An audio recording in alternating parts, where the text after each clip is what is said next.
আসসালামু আলাইকুম viewers, welcome back to my channel. আশা করি সবাই অনেক ভালো আছেন। আজকে আপনাদেরকে তৈরি করে দেখাবো মুচমুচে নুডলস পাকোড়া। এই পাকোড়াটা খেতে ভীষণ মজা আর অল্প উপকরণে কম সময়ে এই পাকোড়াটা বানিয়ে নেওয়া যায়। বিকেলের নাস্তায় ঝটপট বানিয়ে নিতে পারেন। চলুন তাহলে দেখে নেওয়া যাক এই নুডলস পাকোড়া তৈরি করতে কি কি উপকরণ লাগবে। প্রথমেই একটা প্যানে দিয়ে দিচ্ছি 3 কাপ পরিমাণ পানি। এই পানি দিয়েই আমি নুডলসগুলো সিদ্ধ করে নিব। এখন দিয়ে দিচ্ছি মিস্টার নুডলস। আমি এখানে মিস্টার নুডলস নিয়েছি, আপনারা যে কোনো ধরনের নুডলস দিয়ে কিন্তু এই পাকোড়াটা তৈরি করে নিতে পারবেন। এবার মাঝখান থেকে একটু ভেঙে দিয়ে দিব। আমি এখানে যতটুকু পরিমাণ পানি নিয়েছি এতে নুডলসগুলো সিদ্ধ হয়ে যাওয়ার পরে আর কোনো পানি থাকবে না। তবে আপনারা কিন্তু চাইলে বেশি করে পানি দিয়ে নুডলসগুলো সিদ্ধ করে নেওয়ার পরে ছেঁকে নিতে পারেন। তবে এটা আমার কাছে বেশি ঝামেলা মনে হয়েছে, তাই আমি পরিমাণ মতো পানি দিয়েছি। আর এই পানিতেই নুডলসগুলো সিদ্ধ হয়ে যাওয়ার পরে আর কোনো পানি থাকবে না।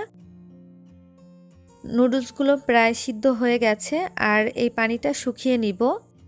কিছুক্ষণ জাল দেওয়ার পরেই দেখবেন পানিটা শুকিয়ে যাবে, ঠিক এরকম। এরপরে আমি এই নুডলসটা চুলার থেকে নামিয়ে হালকা ঠান্ডা করে নিব। আর ঠান্ডা করার পরে কিন্তু এই নুডলসটা দিয়ে পাকোড়া তৈরি করব। এবার এই নুডলসটা আমি একটা সাইড করে রেখে দিব। একটা বাটিতে আমি নুডলসগুলো নিয়ে নিচ্ছি আর এই নুডলসটা কিন্তু এখন পুরোপুরি ঠান্ডা হয়ে গেছে। এখন দিয়ে দিব হাফ কাপ পরিমাণ পেঁয়াজ কুচি। পেঁয়াজটা কিন্তু খুব ভালোভাবে কুচি করে নিতে হবে, একটু পাতলা করে। কাঁচামরিচ দিয়ে দিচ্ছি 3টা। আমি এখানে 3টা কাঁচামরিচ কুচি করে কেটে নিয়েছি।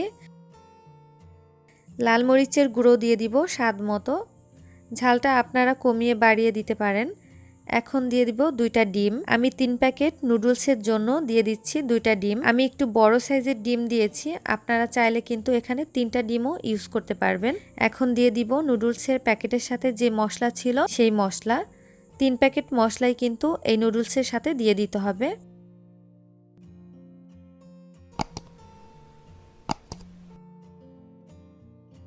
এখন এই সব উপকরণ নুডলসের সাথে ভালোভাবে মেখে নিব।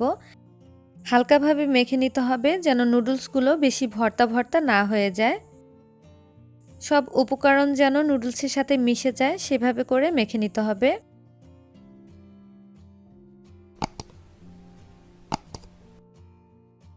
এখন আমি দিয়ে দিচ্ছি 1 টেবিল চামচ পরিমাণ কর্নফ্লাওয়ার। এই কর্নফ্লাওয়ারটা যদি আপনাদের কাছে না থাকে সেক্ষেত্রে কিন্তু চালের গুঁড়া অথবা বেসন দিতে পারবেন, তবে টেস্টটা কিন্তু ভালো আসবে না।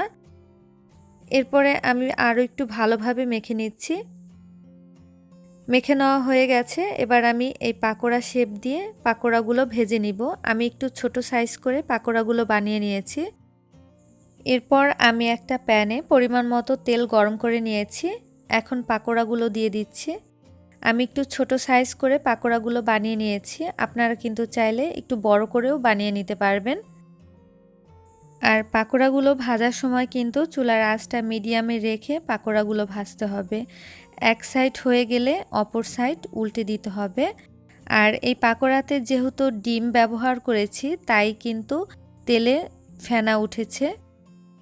এবার আমি পাকোড়াগুলো উল্টে পাল্টে গোল্ডেন ব্রাউন কালার করে ভেজে নিব।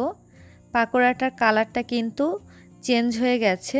আমি আরও একটু ভেজে পাকোড়াগুলো তুলে নিব। পাকোড়াগুলো ভাজা হয়ে গেছে। এবার আমি পাকোড়াগুলো তুলে নিচ্ছি। পাকোড়াগুলোর তেলটা ভালোভাবে ঝরিয়ে এরপরে তুলে নিব। আর একইভাবে বাকি পাকোড়াগুলো ভেজে নিব। সবগুলো পাকোড়া আমি একইভাবে ভেজে নিয়েছি। আর এই পাকোড়াটা আমি টমেটো সস দিয়ে পরিবেশন করছি। এই পাকোড়াটা বিকেলের নাস্তায় খুবই কম সময়ে বানিয়ে নিতে পারেন। আমার এই রেসিপিটা ভালো লাগলে অবশ্যই ট্রাই করবেন।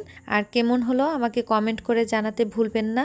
আমার চ্যানেলের রেসিপি পেতে চ্যানেলটি সাবস্ক্রাইব করে পাশে থাকা বেল আইকনটিতে ক্লিক করে নেবেন পরবর্তী রেসিপির ভিডিও পাওয়ার জন্য। সবাই ভালো থাকবেন, সুস্থ থাকবেন। আল্লাহ হাফেজ।